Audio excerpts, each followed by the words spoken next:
Even though we have a modern economy, a modern political system, what holds us together is our people and our families, our clans and our tribes. That is really important.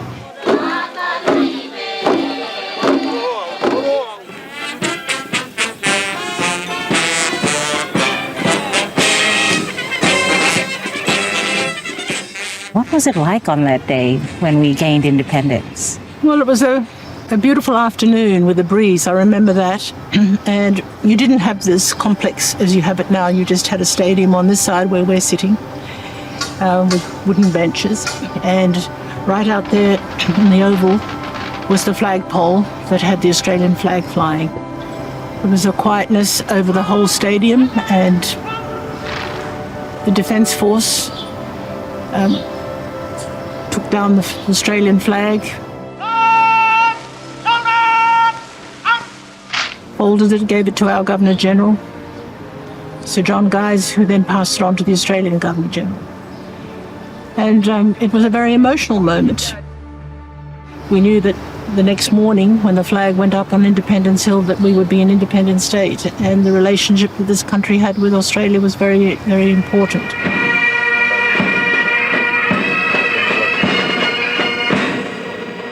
And also a very profound relationship that went back in time in terms of what happened during the Second World War, the New Guinea side as a trust territory after the First World War.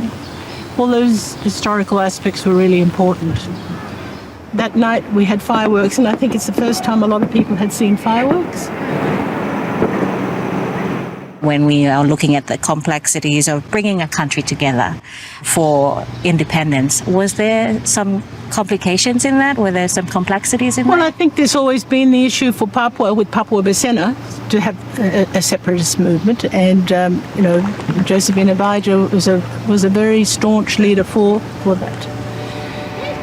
You also had Bougainville and the issues of autonomy and independence, but there was a tremendous hope that all of this we would build that country together. And the Papuan leadership played a very strong and important role in all that, and were decisive about moving ahead, and that Michael Somare would be the Prime Minister of an independent state. 7 months ago, Michael Somare led his country through its last hesitant step into the 20th century and independence. And it's been almost anticlimactic. There's been no bloodbath. Bougainville is not yet resolved. The Tolais and Matangans of the Gazelle Peninsula remain jealous of their rights and aware of their relative political sophistication. And Josephine Abijah, although somewhat muted these days, still lurks in the background with the threat of Papuan secession. But Michael Somare, in his travels across the country, is able to preach the new nationalism, to talk of one nation, jealousies festering. And over it all, Michael Somare's hold is tenuous. But that will be the nature of government in Papua New Guinea for a long time to come. And for just as long, the spirit of Sana, the peacemaker.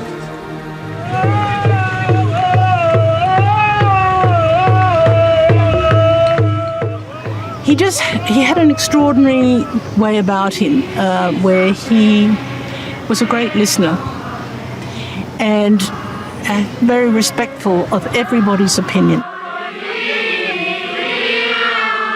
We would be in villages and in remote places in the country where he would spend hours and hours and hours discussing with people what this all meant. What did the Constitution lay out for us as Papua New Guineans? I think the most important part of the Constitution is the national goals and directive principles. And the aspect that I put a lot of emphasis on now is on the fifth point, which talks about Papua New Guinea ways. This is about our culture. This is about how we as people live our lives. Even though we have a modern economy, a modern political system, what holds us together is our people and our families, our clans and our tribes. That is really important. The other thing that I celebrate is that we own our land. And yes, you have investors who will say this is what goes against the development of the country because of the way we own our land. We've seen how projects have happened where there is relationships with landowners so that they benefit from those investments. And that, I think, is a great thing to hold on to. You know, we have a constitutional democracy here which holds us together. We have a very strong legal system that holds us together. But we've got our challenges, you know, and our biggest challenges, what people talk about all the time, is the corruption that's come into the country. But the opportunities for young people aren't there. And until you have that, where a young person says, I will be educated, I'll have an opportunity, then I think there will be a greater strength in this country. We have a population growth rate of 3.2%. We can't maintain that and think that we're going to have a country that has a satisfied youth. They're not. The youth need to know that they've got a future. They've got employment if they want it, opportunities to create their own employment, and something to look ahead to, and to build this country. And that's what they want to do. I learn that from the young people in The Voice all the time. They're not just taking, they are giving back. They are working in their own communities on issues that are important for their communities. So I am confident that we will get there, and I'm not going to give up. And 50 years old is not very old when you think about it.